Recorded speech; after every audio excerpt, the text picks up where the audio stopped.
End gold buyers, మీ కష్టాల్లో నమ్మకమైన మీ ఆత్మీయ నేస్తం. ఒక సరదా క్వశ్చన్ అడుగుతాను జూనియర్ ఎన్టీఆర్ గారి గురించి. మీరు మీ ఫైటర్స్ నాకు కరెక్ట్గా తెలియదు, ఒకరోజు ఉదయాన్నే సెట్కి వెళ్ళారు, జూనియర్ ఎన్టీఆర్ గారితో ఫైట్. రే వాసన వస్తుందిరా, తాగమాకండ్రా, జాగ్రత్తగా ఉండరా అని చెప్పి అన్నారంటే ఎవరితో, మీతోనా మీ ఫైటర్స్తోనా, ఏంది అసలు? నాతోనే. నేను ఆ రోజు తాగేసి ఉంటాను. 3 గంటల షూటింగ్ చేశాను. ఓకే.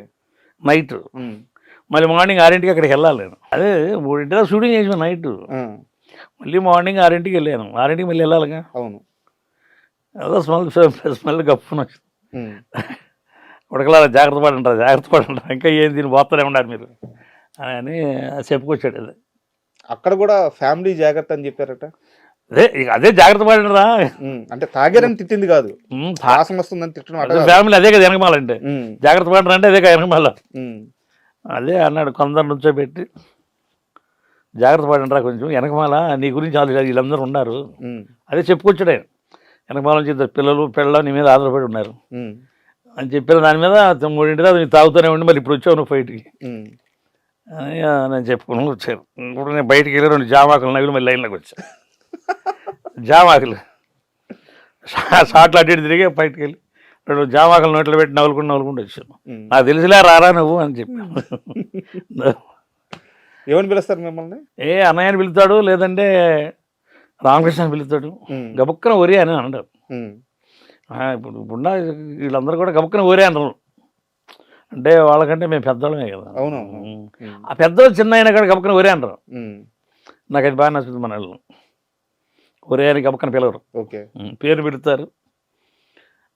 లేదు ఇంకా బాగా ఇప్పుడు మహేష్ బాబు వెళ్ళ బాగా ఇంకా బాగా దగ్గరగా ఉండి ఆ కర్రోడు అని పిలుస్తారు, లేదా గుండోడు అని పిలుస్తారు. అలాగే సరదా నవ్వుకుంటా అట్లా పిలుస్తాడు. బాలయ్య గారు అయితే ఆ రాకేష్ నాయుడు రమ్మని చెప్పండి, రాకేష్ నాయుడు రమ్మని చెప్పి అట్లా సరదా పిలుస్తూ ఉంటాను. కృష్ణరాజు గారితో మీరు యాక్ట్ చేస్తున్నప్పుడు ఒక సెట్లో వర్క్ చేస్తున్నారు, ఒక మూవీకి ఒక కాల్ వచ్చింది.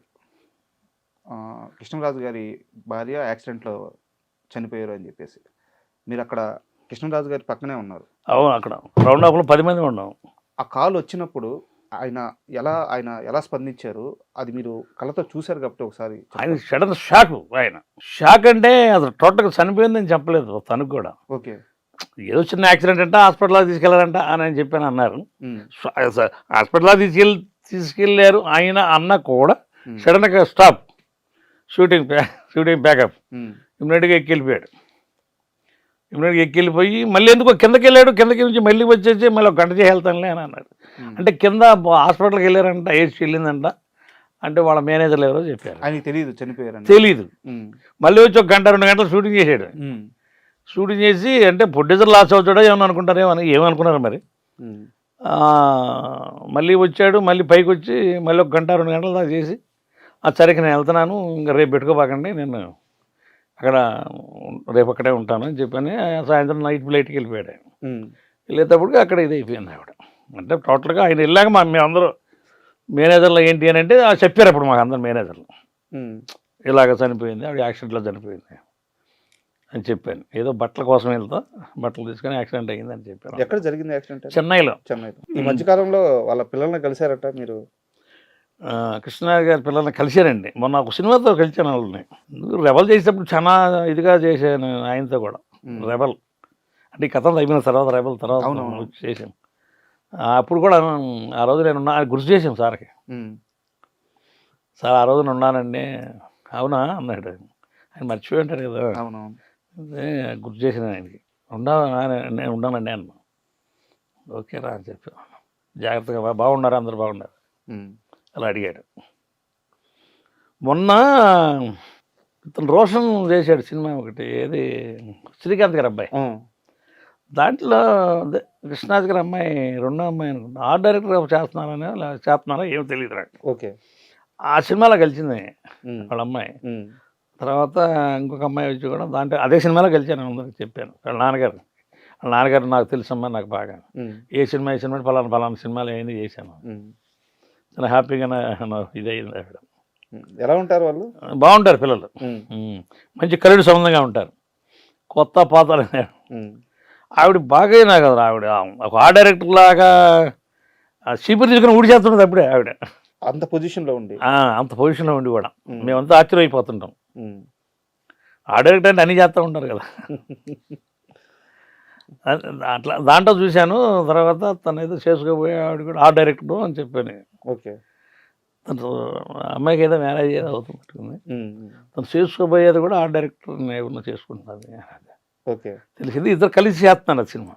ఆ డైరెక్టర్ తను కూడా ఉన్నాడు, ఇద్దరు కలిసి చేస్తున్నారు అనేది అని చెప్పని తెలిసింది నాకు. బాగా కళ్ళు సొంతంగా ఉంటారండి ఆడపిల్లలు, చాలా బాగుంటారు. సరదాగా మాట్లాడుకుంటూ ఆ అమ్మాయి అక్కడ ఓడవలసినంత ఆశ. అంతే కదా, కృష్ణరాజు గారి కూతురు, ప్రభాస్ చెల్లెలు, అంత పెద్ద కుటుంబము, అంత పెద్ద నేపథ్యము, వచ్చి ఒక సినిమా సెట్ లో చీపురు పట్టుకొని ఊడుతుంది, ఎడ్నెట్టుంది ఇడ్నెట్టుంది. పాపం నేను అనుకున్నాను ఏంది వీళ్ళకి ఇది, ఇంకా అంటే ఆ గర్వం లేదు మనుషులకి. చాలా సింపుల్గా వెళ్తూ ఉంటారు, గర్వం లేదు మనిషికి. ఆమె కూడా నేను చూసిన వాటిలో ప్రభాస్ది కల్కి సినిమా అండి. ఇప్పుడు అశ్విని గారి వాళ్ళ అమ్మాయి కూడా చాలా లారీలు తిరుగుతూనే ఉంటుందండి షూట్. అది కూడా ఆ సినిమా కూడా చేశాను నేను, 2-3 నెలలు చేశాను. అది కూడా సతీష్ మాస్టర్ అని ఫైట్ మాస్టర్ ఆయన చేసాడు ఒక ఫైట్, దానిలో నేను చేశాను 10-20 రోజులు చేశాను. ఆవిడ కూడా అసలు నిద్ర ఉండదండి, ఆవిడ చాలా లాదులు, ఆయనకంటే ఎక్కువ ఈవిడే పని చేస్తూ ఉంటుంది. ఓకే. వాళ్ళ హస్బెండ్ కంటే కూడా ఎక్కువ ఈవిడే పని చేస్తూ ఉంటుంది. ఎక్కడ ఎవరి నుంచున్నా కానీ నా దగ్గరికి రైట్ తెల్లారుతో నైట్ కూడా. ఒక సినిమా అంటే పిచ్చి అంతే. అంటే వాళ్ళే ప్రొడ్యూసర్స్ కదా.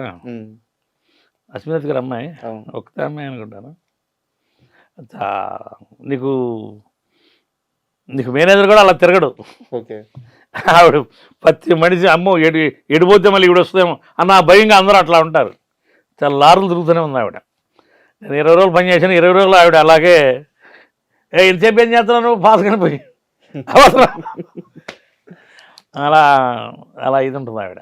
అంటే కృష్ణరాజు గారి ప్రస్తావన వచ్చింది కాబట్టి ప్రభాస్కు సంబంధించిన ఒక క్వశ్చన్ అడిగి మీ కెరీర్ వైపు వెళ్దాం. మళ్ళీ మామూలుగా ఒక ఫైటర్ వెళ్ళి ఫైట్ చేస్తే యూనియన్ నుంచి డబ్బులు వస్తాయి, ప్రొడ్యూసర్లు యూనియన్కి ఇస్తారు, యూనియన్ నుంచి మీరు తీసుకుంటారు, ఇది ఒక ప్రాసెస్. అవును. బట్ ఒక ఫైట్ చేసినందుకు ప్రభాస్ గారు మీకు 10,000 ఆయన సొంత డబ్బులు ఇచ్చారట. సాహో సినిమా చేశానండి. ఓకే. మటన్ షాప్లో ఫైట్ చేశాను. నా చేతిలో 2 కత్తులు ఉంటాయి. నా చేతిలో 2 కత్తులు ఉంటాయి. 2 కత్తులతో నేను ఆయన నరుకుతూ ఉన్నాను, ఎటు తిరిగితే నరుకుతూ ఉన్నాను. దాన్ని ఆయనకి ఇంత కూడా సిల్క్ పడకుండా నేను ఫైట్ చేశాను. దానికి ముందు చైనా వాడిని ఒక అతను, చైనా వాడు అతనితో పనిచేశాడు. తగిలితే ఈయనకి హ్యాండ్కి దెబ్బ తగిలింది. తర్వాత నన్ను చూసి భయపడతా చేశాడు. ఒకసారి 2 సార్లు 1 మోర్లు చేశాము. తర్వాత చేశాను, 2 కత్తులతో ఫైట్ చేశాను. బాగా ఆయనకి బాగా నచ్చినట్టు చేసుకుంటూ కంఫర్ట్గా అయిపోయింది బాగా. సింగిల్ టేక్ ఇక్కడ నుంచి అక్కడ దాకా సింగిల్ టేక్ కొట్టుకుంటూ వెళ్ళారు 2 కత్తులతో పాటు ఎక్కడ మా ఇద్దరికి కూడా ఎక్కడ గ్యాప్ లేదు. అది ఆయనకి బాగా నచ్చి ఆయనకి డైరెక్టర్ గారికి నన్ను వాటేసుకొని ఆయన 10,000 చేతులు తీసి చేలో పెట్టాడు. మంచి మొదలు కొట్టాడు సాయంత్రం.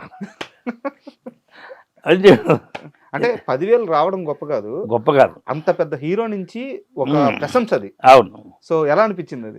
నాకు చాలా హ్యాపీ అనిపించింది. నేను కూడా చాలా మందికి చెప్పాను సార్ ఇచ్చాడని. బట్ డైరెక్టర్ గారు కూడా ఇచ్చారు, బయటకు వచ్చినా ఇచ్చాడు డైరెక్టర్ గారు, ఆ స్పాట్లో సార్ ఇచ్చాడు, డైరెక్టర్ గారు కూడా ఇచ్చారు. ఇప్పుడు ఏదో సినిమా ఇంకేదో ఉన్నట్టు ఆయన మళ్ళీ రిలీజ్కి ప్రభాస్ గారిది. ఓకే. ఎవరికి? డైరెక్టర్ గారికి. ప్రభాస్ గారి కదా అయింది కదా, సుజిత్ గారు, నాని గారితో స్టార్ట్. డైరెక్టర్ గారు కూడా ఇచ్చారు. అందుకే వాళ్ళు దాని గురించి చైనా మాస్టర్ యుద్ధం చేస్తూ ఉన్నాడు, ఒకే టేక్లో చేయాలని దాని గురించి చాలా మందిని పెట్టి వాళ్ళు రోజు డెమోలా చేస్తూ ఉన్నారు. మనకు అలవాటే మా గురువు దగ్గర, రాజు మాస్టర్ గారి దగ్గరికి ఇక్కచ్చిపోయట్లేదు. ఆయన మిమ్మల్ని అందరూ రుద్ది వదిలేసి నా కొడకలారు పొండి బతకండి ఈ అలవాటు అయితే. నాకు లాస్ట్లో దొరికాడు మాస్టర్ గారు. బాగా ఒరిస్సా సినిమాలు బాగా చాలా చేశారు రాజు మాస్టర్ గారు. ఆయన ఇవన్నీ బాగా మనల్ని రుద్ది వదిలేశారు.